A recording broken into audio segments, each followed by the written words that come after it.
زبر جو ہے وہ کہاں ہوتی ہے؟ زبر حرف کے اوپر کی جانب ہوتی ہے، اور اس کی علامت کیا ہے کہ وہ چھوٹا سا بس یوں نشان سا ہوتا ہے، لکیر سی ہوتی ہے، اس کو ہم زبر کہتے ہیں۔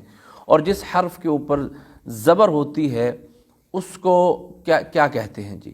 زبر کا ایک نام جو ہے وہ فتحہ بھی ہے، زبر کا ایک نام فتحہ بھی ہے۔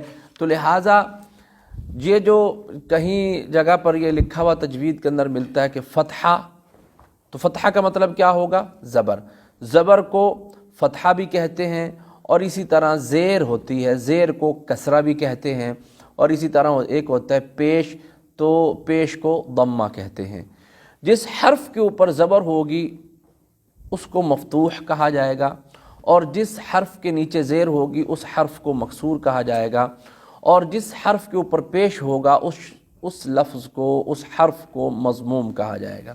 یہ بات آپ یاد رکھیے کہ حرکت کسے کہتے ہیں؟ زبر زیر پیش کو کہا جاتا ہے۔ جس حرف کے اوپر حرکت ہوتی ہے اس کو متحرک کہا جاتا ہے۔ پھر جس حرف کے اوپر زبر ہوتی ہے، زبر کا دوسرا نام فتحہ ہے، تو جس حرف پر زبر یعنی فتحہ ہوگا اس کو مفتوح کہا جائے گا، اور جس حرف کے نیچے کسرہ یعنی زیر ہوگی اس کو مکسور کہا جائے گا، اور جس حرف کے اوپر پیش یعنی ضمہ ہوگا اس کو مضموم کہا جائے گا۔ پھر ایک اور اصطلاح استعمال ہوتی ہے تجوید کے اندر جو بتلائی جاتی ہے طلباء کو، وہ ہوتی ہے جی سکون۔ سکون کسے کہتے ہیں؟ سکون کہتے ہیں جی جزم کو۔ آپ نے دیکھا ہوگا اگر قرآن کریم کو اٹھائیں آپ تو آپ دیکھیں کہ ایک یوں کر کے دال کی طرح کا چھوٹا سا نشان بنا ہوا، تو دال کی طرح کا، اس کو جزم کہتے ہیں۔ سکون، جزم، سکون کیا مطلب کہ ان لام پر کوئی حرکت نہیں ہے، زبر زیر پیش نہیں بلکہ لام ساکن ہے، انسان نون بھی ساکن ہے، اور خلق ما لکی، اور رب را پر زبر ہے، با کے نیچے زیر ہے، لیکن حمزہ کے اوپر زبر، لام کے اوپر کچھ بھی نہیں ہے۔ تو یہ جو لام کے اوپر جو آ رہی ہے جو چیز، اس کو سکون اور جزم کہا جاتا ہے۔ اس کا مطلب یہ ہے کہ یہ ساکن ہے، اس کا یہ حرکت نہیں ہے۔ تو یہ چند اصطلاحات تھیں اس حوالے سے جو آپ کے سامنے ذکر کی گئی۔ ایک اور اصطلاح جو ہے وہ استعمال ہوتی ہے تجوید کے اندر، اس کو شد کہا جاتا ہے۔ شد تشدید کے نام سے یاد کیا جاتا ہے۔ میں اکثر اپنے یہاں بچوں کو سمجھانے کے لیے عرض کرتا ہوں کہ وہ جو ڈبلیو چھوٹا سا ہوتا ہے نا، ڈبلیو کی شکل کا بنا ہوا جو ہوتا ہے اس کو شد کہا جاتا ہے، اور تشدید بھی اس کو کہا جاتا ہے۔ اور جس حرف کے اوپر یہ شد یا تشدید ہوتی ہے اس کو مشدد کہا جاتا ہے، اور یہ جس حرف کے اوپر یہ الٹا ڈبلیو یعنی شد یا تشدید آ جاتی ہے پیارے ساتھیوں، تو وہ حرف 2 مرتبہ پڑھا جاتا ہے، وہ حرف 2 مرتبہ پڑھا جاتا ہے۔ من ربک، من ربک رب العالمین۔ آگے چل کے انشاءاللہ ہم اس کی پریکٹس کریں گے اور انشاءاللہ وہ آپ کے سامنے اس کی چیزیں آ جائیں گی۔ تو یہ یاد رکھیے کہ ایک ہوتی شد یعنی تشدید جو حرف کے اوپر ہوتی ہے، اور آسان سمجھنے کے لیے کہ وہ الٹا ڈبلیو سا بنا ہوا ہوتا ہے، تو جس حرف کے اوپر وہ آ جاتی ہے اس کو مشدد کہا جاتا ہے۔ اور اس کے بعد ایک اور لفظ استعمال ہوتا ہے کہ ہم جب طلباء کو پڑھا رہے ہوتے ہیں تو پہلے شروع میں ہم سمجھاتے ہیں ان کو یہ مد کرو۔ مد کا کیا مطلب ہے؟ مد کا مطلب ہے لمبا کرنا، اسٹریچ کرنا، کھینچنا کسی چیز کو۔ تو قرآن کریم کے اندر آپ اگر قرآن کریم اٹھائیں، سورۃ نصر اذا جاء نصر اللہ دیکھیں، یا سورۃ الفاتحہ کے آخر میں دیکھیں، تو آپ کو حرف کے اوپر ایک لمبا سا یوں کر کے نشان نظر آئے گا، یوں کر کے۔ اس کا کیا مطلب ہے؟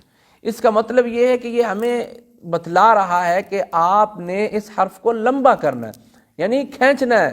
کتنا کھینچیں گے؟ 5 الف کے برابر، 7 کے برابر، 4 کے برابر، 6 کے برابر، کتنا کھینچیں گے آپ اس کو، وہ اس کی مقدار آگے چل کے انشاءاللہ ہم آپ کو بتلائیں گے کہ وَلَضَّالِّينَ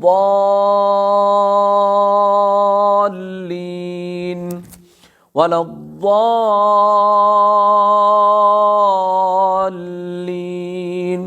اس لمبا کرنے کو کیا کہا جاتا ہے جی؟ مد کہا جاتا ہے۔ اذا جاء نصر اللہ والفتح، تو یہ مد کرنا، یہ کھینچنا کیا ہے جی؟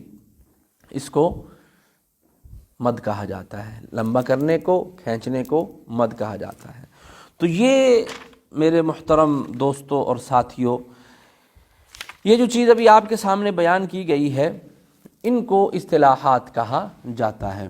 اور آخری آج کے سبق کی آخری چیز میں عرض کر دیتا ہوں کہ جو اصطلاح ہے غنہ۔ غنہ کسے کہتے ہیں؟ غنہ کہتے ہیں کہ آپ اپنی آواز کو تھوڑی دیر کے لیے ناک میں پاز کریں، اپنے ناک میں آواز کو روک لیں، اس کو وہاں تھوڑی دیر روکے رکھنے کا نام غنہ ہوتا ہے۔ اس خیشوم میں، اس بانسے میں، یہ جو ناک ہے اس کے اندر جو آواز کو چھپایا جاتا ہے اس چیز کو غنہ کہا جاتا ہے۔ غنہ جیسے مثلاً ان الذین انا اعطینا، ایک ہوتا ہے اخفاء اور ایک ہوتا ہے غنہ۔ آگے چل کر انشاءاللہ اس کی وضاحت بھی آپ کے سامنے پیش کی جائے گی، تو تب تک آپ ان اصطلاحات کو یاد فرما لیجئے کہ آج کے سبق کے اندر ہم نے کیا پڑھا ہے۔ کہ آج کے سبق کے اندر ہم نے تعوذ کسے کہتے ہیں، تسمیہ کسے کہتے ہیں، حرکت کسے کہتے ہیں، اور زبر کا دوسرا نام کیا ہے، زیر کا دوسرا نام کیا ہے، پیش کا دوسرا نام کیا ہے، اور اس کے علاوہ سکون کسے کہتے ہیں، غنہ کسے کہتے ہیں، مد کسے کہتے ہیں، اور شد کسے کہتے ہیں۔ یہ آپ نے یاد بھی کرنا ہے اور سمجھنا بھی ہے، اور بڑا آسان سا ہے۔ آخر میں سوال اور تمرین مشق آپ کے سامنے آ گئی کہ تعوذ کسے کہتے ہیں، تسمیہ کسے کہتے ہیں، حرکت کسے کہتے ہیں، زبر کا دوسرا نام کیا ہے، زیر کا دوسرا نام کیا ہے، اور پیش کا دوسرا نام کیا ہے، سکون کسے کہتے ہیں، شد اور تشدید کا کیا مطلب ہے، مد کا کیا مطلب ہے، مد کسے کہتے ہیں، اور غنہ کسے کہتے ہیں، اور یہ کہاں ہوتا ہے اور کس طرح ہوتا ہے۔ تو یہ آپ کے ذمے رہا، اور دوسرے سبق تک کے لیے مجھے اجازت دیجیے، اور دعاؤں میں یاد رکھیے گا۔ السلام علیکم ورحمۃ اللہ وبرکاتہ۔